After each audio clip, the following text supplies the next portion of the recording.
2/3 of the problems in marriage that are not solvable. We're going to talk about why peace is so important in the home. Stop trying to lead and make decisions all the time. You should not be proud if you raised your voice and screamed at them. No matter what. No matter what. I'm Cass. And I'm Kathryn. Why am I allowing him to do this in front of our children? Why am I allowing this to happen at all? You don't get to say whatever you want to a man and push him to the point where he snaps.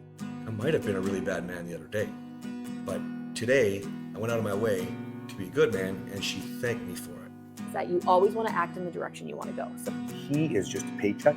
What about his needs? we're MorrowMarriage. Let's flip divorce statistics with the new marriage.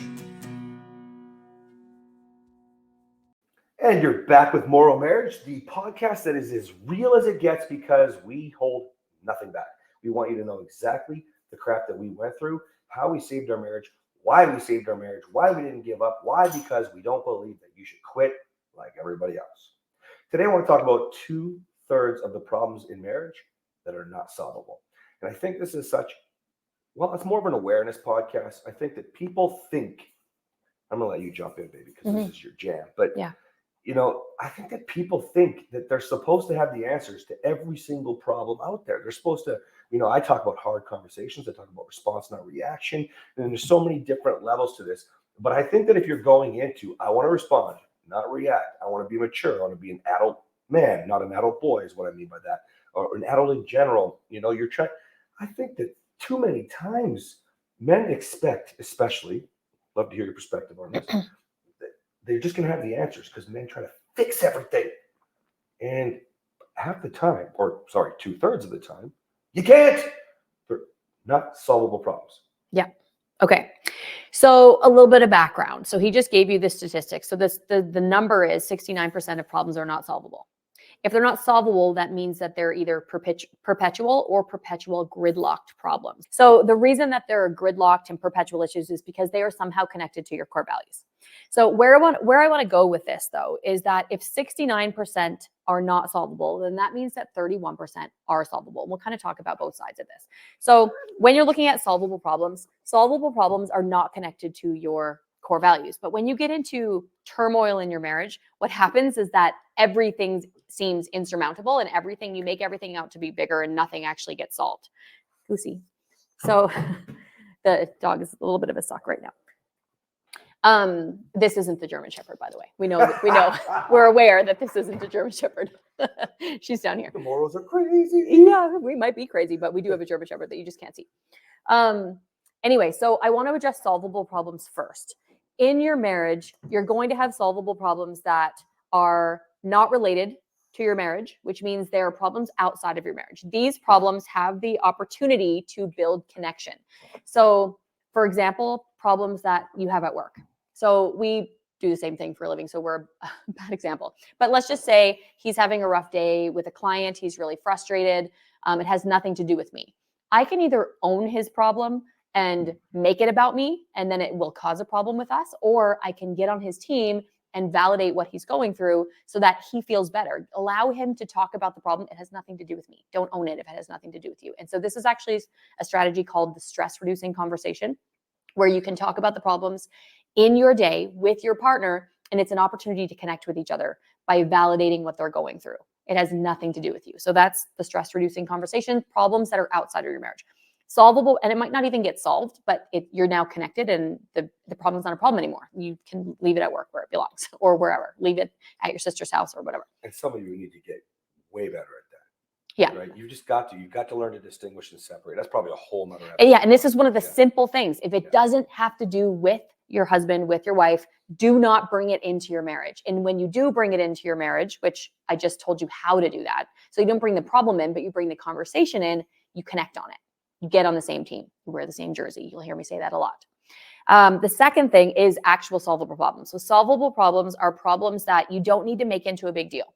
I'll often use an example of, let's say the husband usually has, or sometimes has a business meeting on Monday night, and the wife wants to go to a yoga class on a Monday night, and they don't have childcare.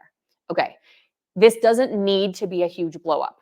Because why? It's about a schedule. You need to figure out, one of you needs to make a sacrifice, and does he miss the meeting, or do you miss your yoga class? Or can you move the meeting? Or can you go to a different yoga class? Or can you get a babysitter? See how many solutions there are to the problem. And I think this is really important to understand, because some of you get stuck and think this is so hard. Well, it's work. It's obviously going to be work meeting first. No, it doesn't work that way, because otherwise she'd never get to do anything, because I can always find work.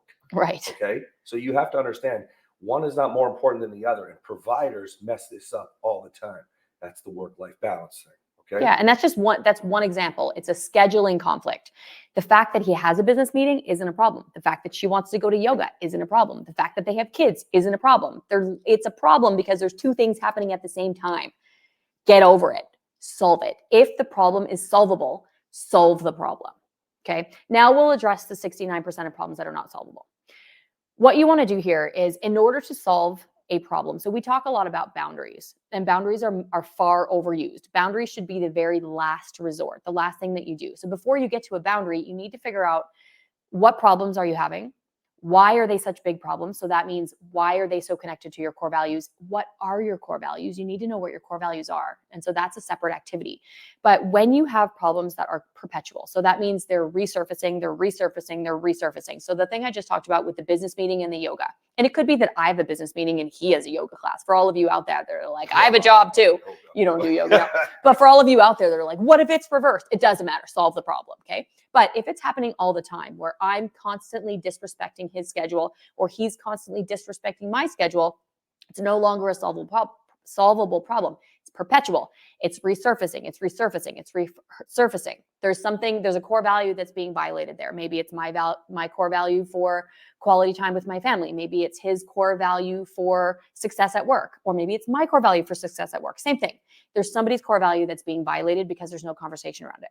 So to solve those problems, you need to have a deep understanding of where each person is in that equation. I need to understand, why is it so important? And why is actually an attack word. So you're not going to use the word why very often. But to explain it, I need to understand why it's so important for him to have these business meetings. What is the deeper meaning? Because he wants to provide for the family, because he wants to be able to go on family vacations, because he wants to be able to pay for I don't do yoga either. This is just an example from old clients, actually. He wants to be able to pay for my yoga class if I'm a stay-at-home mom, which she was. Again, flip it. It doesn't matter. Why is the core value there? He didn't have money when he was a child, maybe. There could be lots of different reasons, but until I can understand why that meeting is so important to him and why he keeps violating my core value of quality time, you won't be able to come to a conclusion. Now, the conclusion is not solving the problem. For me, he's going to have to understand, same thing. Why is my Monday night yoga class so important? Maybe I have body image issues. Maybe I need to go. Maybe it's not yoga. Maybe it's kickboxing, and I'm so frustrated by the kids at the end of the day that I need to punch something. maybe it's you just use it like there's sometimes you pick certain classes at Silks, for example, or Pilates for whatever. That it's certain people there that help you. It helps me get through motivate. I thrive around people, and so I want to go see certain people. The same thing with like church things, and I thrive with the right people. Could be so important, sure. On the flip side, go back to the episode we just talked about with purpose, and we talked about health for a minute there. This is really important for you to reach your goals. It just might be, can I move my meeting? Yeah. Using this example. Right. So you have to come into this, guys, no matter what, with a loving, empathetic. You can't come in justifying why you're so important right now. Mm-hmm. That's not how we solve problems, especially when they're not solvable. Yeah, right? We call it, at the White Picket Fence Project, we call it attunement. You're attuning. So attunement can have a lot of different meanings. We mean it as listening to your partner, not even neutrally, not to give any sort of rebuttal. It's listening to understand, to validate, to empathize, to really get on your partner's team. Attunement.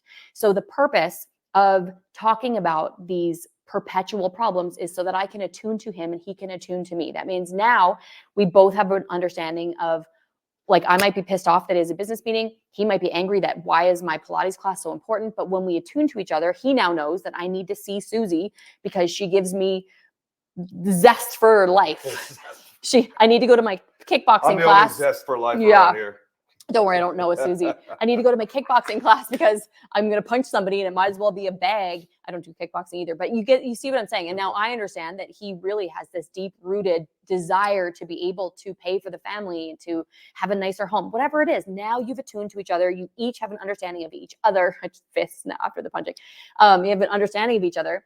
Now this is when you go into the next step. Once you understand, and that's the first, we have very specific strategies on how to understand each other. This was just really a condensed version. Once you have an understanding, you have the ability to compromise.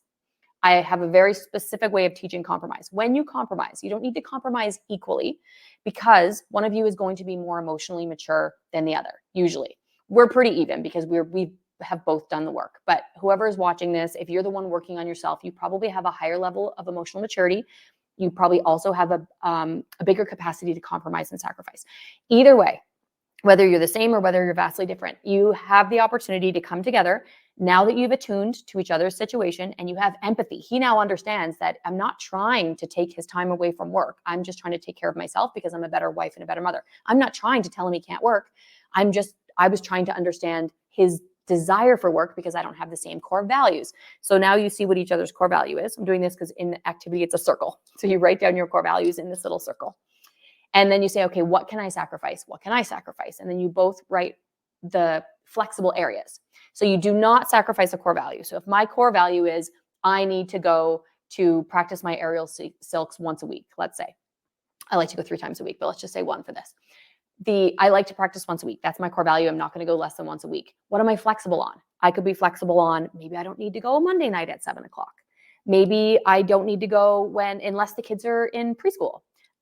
Maybe I can go to a different studio. We don't have a different studio, but maybe I can go to a different studio that's closer. Where can you be flexible around that thing that you need to do? Maybe I can go meet Susie for coffee because I was actually just going to see Susie. Whatever it is, you find your core value and what are the flexible areas. Same with him. Well, your core value is that you need to have this weekly meeting. Well, maybe you're flexible on when. Maybe you're flexible on how long it is. Maybe you're flexible on if you can meet with people one-on-one. But the point is, the flexible areas are the areas that you sacrifice. So the end result is not, you haven't solved the problem. What you've done is you've managed the problem. You've navigated the problem. You've each sacrificed. You've each compromised. The biggest, I'd say, benefit to this is now you're attuned to each other. So you're empathizing and you're understanding of each other's situation. And now what you're doing is you're managing conflict, which means now you're asking of each other to be flexible in these areas. You're recognizing where you can sacrifice, you're recognizing, and now you hold each other accountable. The last step would be the boundary conversation. If you are continuing to violate each other's core values, and you violate it once, it doesn't mean you set a boundary. Maybe he forgot how important Susie was to me. Maybe he forgot that class was only at 7 p.m. He forgot. He's human. I forgot that Joe couldn't make the meeting at any other time. I'm not violating his core values if I forgot. So you remind. If it's a continual violation after you've compromised, after you have a great understanding of each other's core values, that's when you can put a boundary in. And a boundary is to protect your core values. It's not to punish your partner. It's to protect my desires and my needs that I have said this is what I'm going to stand for. Same with him. And then there's a consequence to it. But the consequence, again, is to make yourself safe, to protect your core values. So in that big 69% of problems that are not solvable, you can see how you can learn to live with those problems. Now it doesn't even feel like a problem because yes, it's perpetual. It's going to continue to happen, but what can we change so that we can navigate it? That's right. And you'll get really good at this. Most of it won't even feel like a problem when things are off, because schedule is like the easiest example, I think, And a schedule is the solvable one. That's right. But then if you start to look at a lot of the ways that you interact in life, okay, the way you're doing things with roles at home, for example, maybe goals are going to shift because now you're saving for a house, like whatever it is, okay? When you start to do that and let the non-solvable problem with budget is as such, it can be solvable, but can also not be solved. That's why I love this example. At the end of the day, when you get really good at this, guys, you say attunement, I say attunement, like you're a team. I like that. So just do it, get together and make it happen, because it doesn't feel like work when you start to be in tune with each other, because you are a team. You're literally thinking about your partner, right? If I'm making meetings, I know I was going to join a network recently and I was like, I can't. 7 a.m. That's when she wants me to get off whatever I'm doing with work. By 7, I've done all my stuff in the morning. I'm working. She needs help with the kids. She wants me to be involved so that there's nothing else on the go, so that no matter what's going on in the morning, screaming or super tired, he's been sick for a while, like the whole point is he's there for me to get the right? kids ready for school between 7 and 8. That's what you're saying, because that's right. I've asked for that. Yeah. Yeah. And so it's not ideal for me. I'm already like in the thick of it now. I get up at 4:30 and I'm in the thick of it by 7 a.m.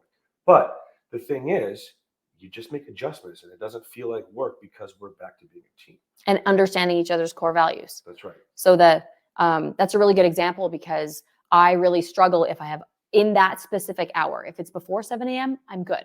By the time 8 a.m. hits, I'm good because I'm just wrapping everything up. But that hour is when everything needs to be done. And I feel very alone if he's not with me. So me being able to express my core value of wanting to feel like a team, wanting to be able to keep as much calm, because I'm not calm if I do it on my own between 7 and 8. It's chaos in here. But I have a core value that I want to be a calm, non-screamy mother, which I fail at a lot. But he understands my core value. I want to be a good mom. I want to be a peaceful mom. I want to be able to get things done in a peaceful manner. And so he sacrifices that hour. He'll get it done at a later time. He's not giving it up completely to be able to help me because he recognizes what my core value is. It's a really good example, because it's not easy for him to sacrifice that 1 hour. And it certainly isn't. Not only am I in the thick of it, but also because that's when I have people around the world that I need to speak with. It's just a really good time because they're 9, 10, 12 hours ahead of me, right?